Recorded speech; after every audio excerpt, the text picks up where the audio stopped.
Please give a rapturous welcome to the 2015 World Champion with his speech, Find the New You, Mohammed Qahtani.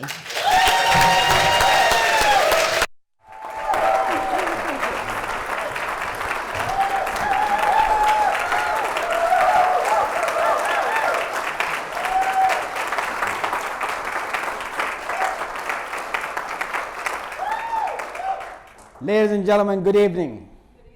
Now, I have this custom every time I speak to an audience is I first start by taking a picture with my audience. Do you guys mind? No. All right, everybody smile, please.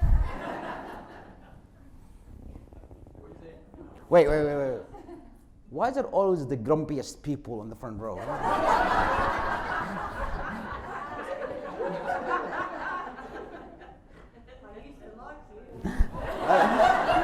Thank you, ladies and gentlemen. Now, before we start, I would like to ask our International Director, Mr. David Henry, would you please stand up, please? Ladies and gentlemen, give him a big round of applause.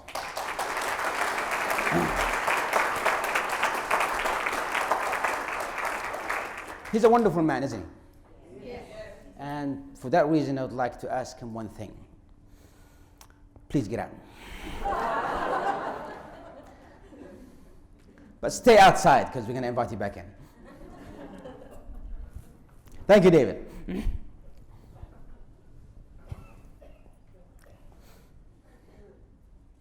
No, just leave. Yeah, please. Okay. Thank you. Now, ladies and gentlemen, there's something wrong in this photo. Can you tell me what it is? Say it again. So he's stealing the Legos from the kid. Nice observation. Anything else? What is wrong with this photo? Anybody? What is it? The child should be playing. The child should be playing. What's wrong with this old man? Just like, just stealing the... Yes, good observation. Anything else? The parents are not available to play with the kids. What is it? Parents are not there to play with the kids. Exactly. The parents are not there, so now the grandpa is forced to play with the child. That's really awful. Anything else? Anything else? All right. Yes, David. If that word is joy, it's covered up. Yeah. I mean, why put a book on the letter J? I mean, yes, exactly. Because this should be joy, and why cover the letter J, right? Absolutely, yes. It's good to see a child spending quality time with a grandparent. What again? You're spending quality time with a grandparent. No. What is wrong with the photo? All right. Could you please invite David in, please? Now, everybody stay quiet. Let's give him a big round of applause again, everybody.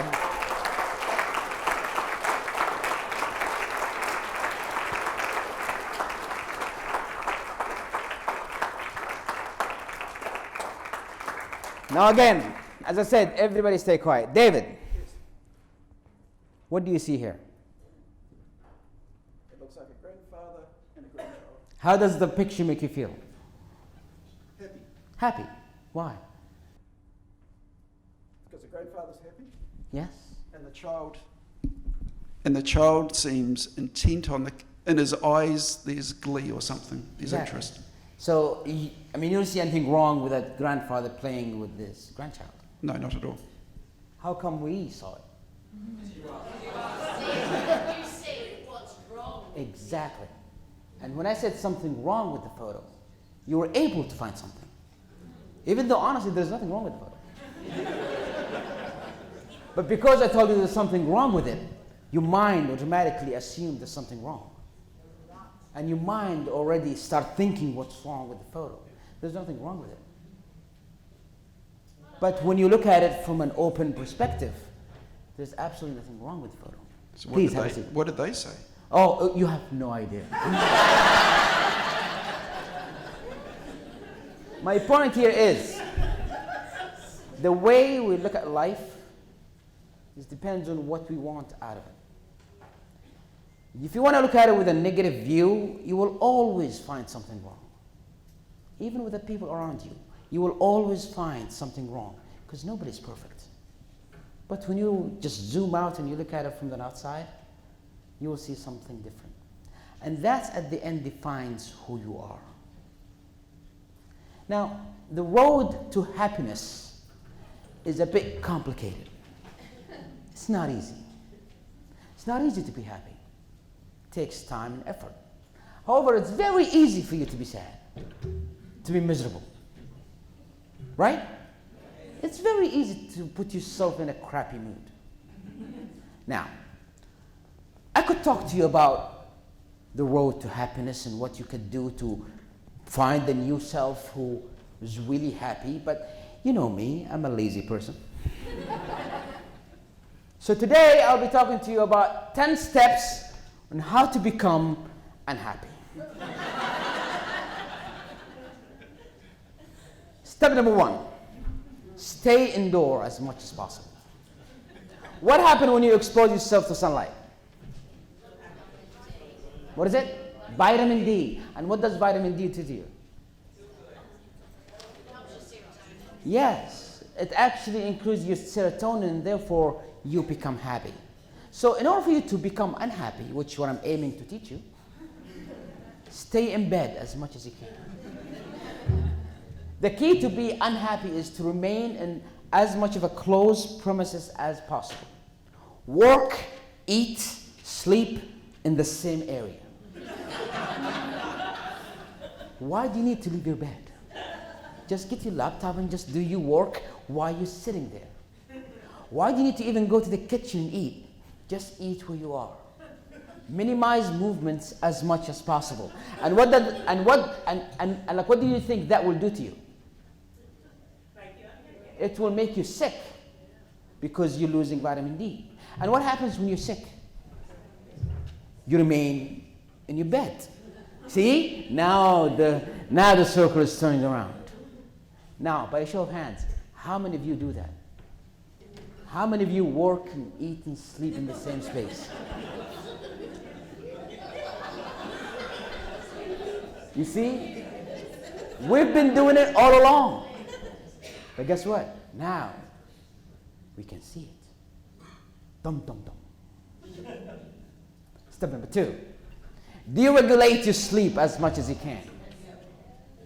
You see, a regular sleep cycle is kind of go like this. You go to bed, I don't know, around 9 or 10 or 8, and therefore your sleep is within the same time. And what happens when your sleep is regular? Your brain functions well. Why? Here's something that happens to your body every single night. You see, before you go to sleep, you spend about 30 to 60 minutes trying to fall asleep. That sleepy feeling, but you're still awake, but you're about to fall asleep. And then you have about 6 to 8 hours of sleep a night, and that's the deep sleep that you experience every night. There's something happens here between the sleepy state and the deep sleep state. And what happened is, what is it? REM sleep. Now, something happened during the REM sleep, which is the following. There's a meeting that takes place in your body. That's actually true, by the way. There's a meeting that takes place in your body. The boss is your brain, and attended by every organ in your body. And what happened during this time is every organ starts to tell the brain something. So your stomach tells, hey, dude, like this guy, he eats too much. You have to do something about it. And the kidney says, hey, he drinks a lot of beer. I just cannot process this anymore. So every organ complains to the brain. Then what happens? Your brain subconsciously programs you for the next day to do less of what's affecting your organs. So if you're eating a lot of fast food or fat or whatever, the next day, maybe you don't feel like eating it anymore. Maybe today I'll eat a salad. How does this happen? Because your organs tell your brain what's wrong with your body. And your brain automatically programs itself that the next morning or the next day, maybe I should walk a little bit more. Maybe I should eat less fat, and so on. Guess what? Do you know why they tell you not to eat anything before you sleep?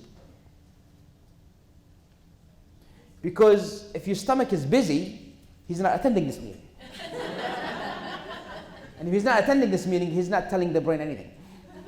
And thus the cycle continues. Now, we're not aiming to be happy here. We want to be unhappy. So what do? Let's break the cycle. Every night, sleep 1 hour later. The next morning, you'll be groggy, so you sleep, so you take a nap for an hour. And that nap screws your sleep even more. And the more you screw up your sleep, what's going to happen? That meeting is not going to take place anymore. And all of a sudden, you're gaining weight. And all of a sudden, you're living an unhealthy lifestyle. And thus, you slip into unhappiness again. How many of you do that? Hey, we've been doing it all along. But now, we can see it. Dum, dum, dum. Step number 3. Increase your screen time. You know, even with all the stuff that we've been doing so far, your brain will always try to pull itself away from being unhappy. It will try to do something meaningful with your life. And we don't want our brain to do that. We're going to trick it because we want to remain unhappy. How do you do that? Your phones. Spend as much time on your phones as possible. Do you know why there hasn't been any great inventions in the last 10 to 15 years? Do you know why? You go into the dentist office. You're waiting your turn. You're in the waiting area. What do? Breathe.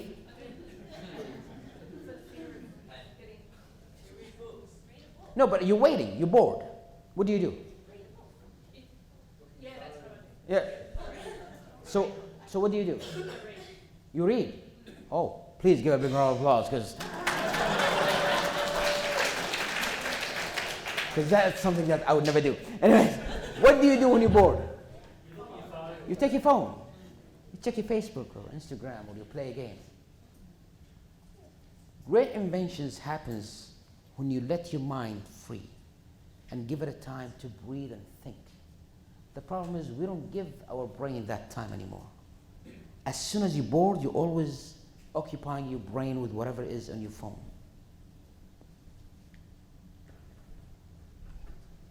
And it helps with the deregulating sleep thing that you talked about earlier.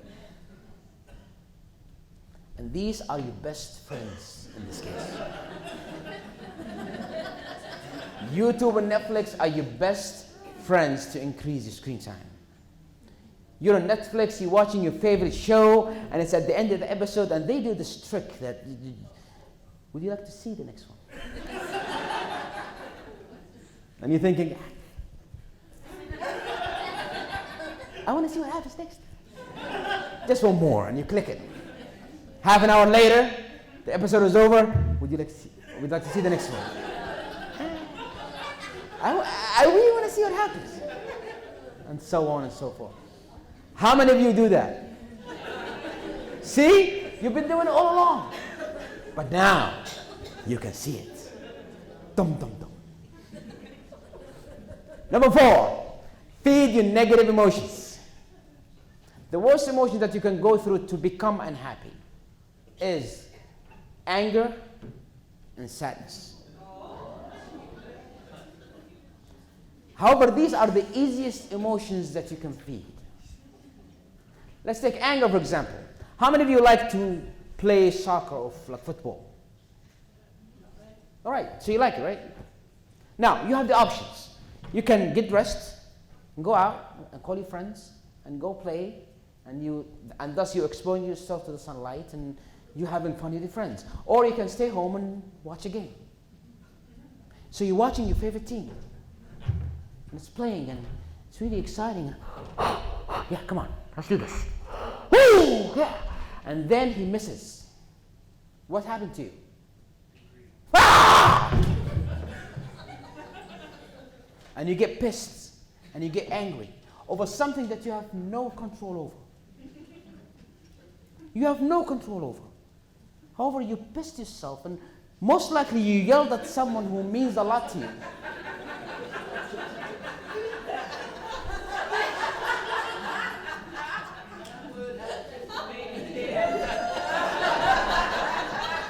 So you lost someone who's dear to you over a game that you have no control over. You let anger take over you. Sadness is also easy to feel. And the best way to feel sadness is death. Do you know that you're going to die? Everybody you love is going to die. Everybody in this room is going to die. The people who are dear to your heart, you will lose one day. They all will be gone. There will be a time when you are crawled in your bed crying over the loved one just because you lost them. How do you feel right now? You're like, oh my God. I hate life already. See, death is going to happen anyways. But the more you think about it, you're occupying your mind with something that you absolutely have no control over. So what if you're going to die one day? So occupy yourself with negative emotions. And these are your best friends in this case. Go on Twitter, look for the one thing that you care about the most, and see the negative comments, and start a Twitter war over something that you have no control over, just to feed your angry emotions. How many of us do that already? Yes, we do. We've been doing it all along, but now you can see it. Dum, dum, dum. Set avoided goals. Now, what does that mean? Have you ever heard of SMART goals? What does SMART goals mean? Specific, measurable, attainable, relevant, and time-bound. We don't want to do that. We're trying to be unhappy here. So set vague, unidentified, impossible, trivial, delayed goals. And that's your best chance to become unhappy. Set a vague goal. One time I was speaking in a conference for fresh graduate engineers. And I asked the person, I said, what do you want to be in 5 years? And he goes, I would like to be a successful engineer. All right, how about you, ma'am? I would like to be a successful engineer. What about you, sir? I would like to be a successful engineer. What does successful engineer even mean? What does it mean? How do you know that you became what that is? There is no measure, it's too vague. Unidentified. Make it impossible as much as possible. Why? Because when you make an impossible goal, you set yourself to failure. And when you fail, you definitely become unhappy. Set a trivial goal and set a delayed goal. One day, I'll be such and such. One day, I don't know, one day.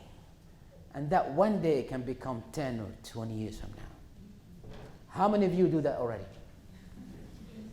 See, we've been doing it all along. But now, you can see it.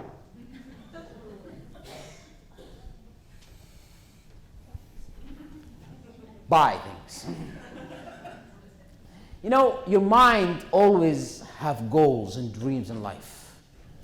To achieve something high, to become something successful, to build the new you. But if your mind is already occupied with debts and loans and so on, your mind doesn't even have time to think of these goals. So in order for you to be unhappy, go shopping. Ladies, are you happy now? Max out that credit card. Because when you do, and you have so much debt over your shoulders, you cannot break free. You might have a job that you hate and you want to quit, but now you cannot quit anymore because who's going to pay for that loan? So you're stuck in that terrible job that you hate just because it pays the bill. You want to take that leap of faith, but now you can't. You're shackled by all that loans and debts and, I'll just do it later. And later became 5 and 10 and 20 years from now. And all of a sudden, you're already retired. And you still have the loan. And you haven't achieved that one goal that you always wanted to be. How many of you do that already? Oh yes, we all do. But now, you can see it. Now, with all of what you have been talking about, your brain will always try to break free. Will always try to guide your ship toward achieving something meaningful and become happy in your life. So to trick it, go to the direct approach of happiness. Wake up one day and say, today I'm gonna be happy. I'm gonna do something that will make me happy. I'm gonna go and have a glass of wine. I'm gonna get drunk today. Why? Because when I get drunk, I'm happy. So you are taking a direct approach at happiness, but it's just a temporary happiness. Have you been in a party and you get so drunk, and how do you feel the day after? Like, what the hell did I do last night? Why? Because you're taking a direct approach at happiness. You're taking your ship toward that temporary happiness without thinking about what do you have to do for yourself. How many of you here go fishing? What do you do when you fish? How do you do it? What is it? So you put a worm in the water and you cast it in the water, right? Really? No. You stand and you start to fish with your hands. That's how you fish. Is it? No, of course not. But that's what people do. Direct approach to happiness. You stand in the middle of the water and you wait for fish to come to you and you try to grab it. Can you grab it? Of course not. You try once, twice, that you cannot grab the fish, and all of a sudden, all the fish start leaving you. What is wrong with this? This guy just trying to grab us all. Why? Because you took a direct approach at it without thinking what I could improve in myself. So in order for you to fish, what do? You throw in the water and you wait patiently. And the fish eventually will come to you. But why would the fish come to you? Because you worked on yourself first. You improved your techniques. You're using the right bait for the right fish. It takes time and learning just to perfect that. But eventually the fish will come to you. How many of you do that already? Number 8. Be around real people. Now, what do we mean by real people? They always say, I judge you by the people that you hang out with. Tell me who you hang out with, I can tell you who you are. And there are 3 types of people in life. There's always the pessimistic people. No, you can't do it. It's way out of your league. Are you crazy? This cannot be done. This is impossible. And so on. And these people are easy to avoid. You can tell negative people, and we all have negative people in our lives, and we know how to avoid these negative people. There's the optimistic people. Yes. Whatever you put your mind into, you can do it. The sky is the limit. In fact, there is no limit. And this could be your best friend. However, there's a 3rd type of people. What do you want to be in 5 years? Wow, okay. What do you want to be in 5 years? Yes, you. Yes, you, yeah. What do you want to be in 5 years?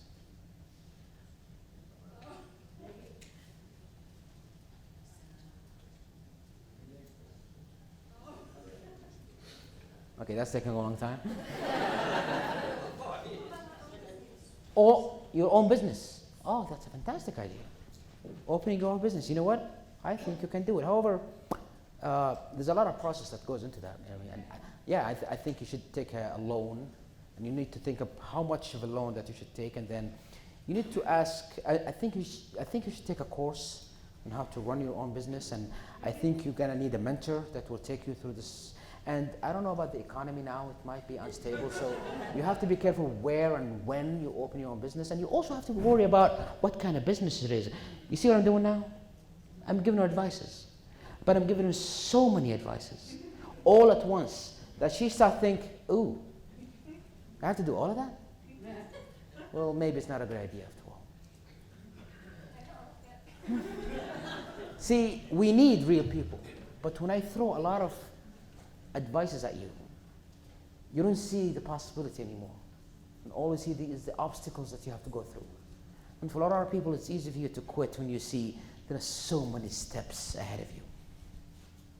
Do we have these people in our lives? Yes. And now you can see it. Number 9, compare. What is success to you? What is it? Having a smile on your face. All right, well, we all do. What makes you different than everybody else?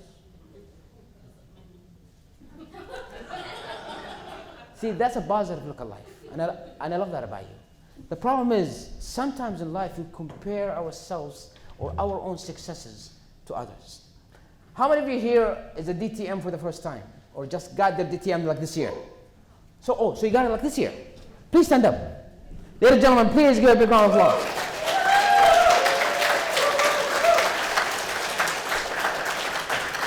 You became a DTM like this year. You know what?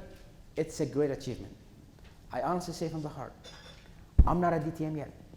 So in fact, I look at you with admiration that you were able to do something that I could never do. I'm really proud of you. Please stay standing. Are you a DTM too? Would you please stand up? So how long have you been at DTM? 2 years. 2 years. But you are the district director right now. Are you a district director? You've never been? Huh? But you've never been a district director. I see. David, are you a DTM as well? And you are what? The international director. Wow. Are you international director? I see. Now, how does the accomplishment now sound?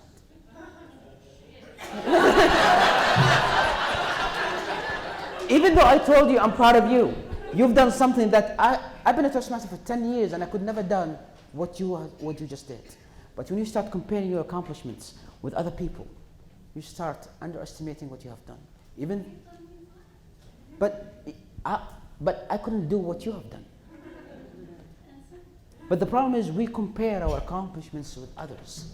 It's like we are in a competition with the entire world. Guess what? No matter what you do, there is someone out there who's better than you.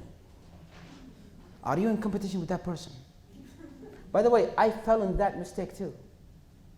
As soon as I won the world championship, I started Googling other champions. Just to see, you know. So I Googled and I said, okay, Ed Tate. He won the championship after joining Toastmaster only 6 months. It took me 6 years. I see. Ryan Avery won the championship when he was 24 years old. I was 35. I see. And now, winning the championship doesn't mean anything to me anymore. People come to me, congratulations, yeah. Why? Because I compared my accomplishment to other people. No two people are the same. And you should be very proud of what you've done. We're all proud of what you've done. So it's not a...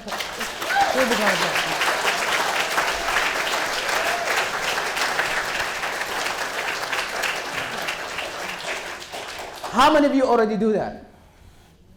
We all do. And now you see it. Dum, dum, dum. Final step. Focus only on you. For those of you who go to the pier sometimes and you see people who fish crabs, when they fish crabs, they put it in a bucket. And the bucket is not even covered. And the crab's still alive. But they don't even bother to cover the bucket because they know the crab is never going to escape. How do they know that?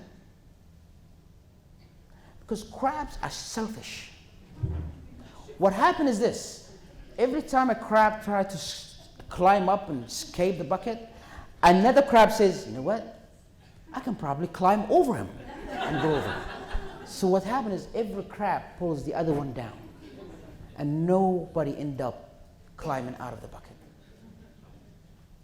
You know, you could succeed in life by sabotaging everybody else's. In your job, you can sabotage that person that you're competing with, and you can get that promotion and ruin her or his life. And you can go ahead in life, and you can get promoted, you can get higher and higher. But guess what? You will get to that point where you celebrate your success, which you will achieve, but you'll be celebrating it alone. That you already lost everybody that means so much to you. Do we do that? And now we see it. Ladies and gentlemen, finding the new you is a long and hectic process. It's a very long and hectic process. Now, you can take my easy steps and become unhappy. Or you can take the hard road, which I really wish that you do, by putting yourself out there, exposing yourself to sunlight, move as much as possible. Don't compare yourself to others. Oh, do everything that I told you not to do here. Do you want to be unhappy? Or do you want to find a new you? If your choice is to be unhappy, I already showed you the steps. But it's all up to you. It's all up there. And now, you can see it. Thank you so much for listening.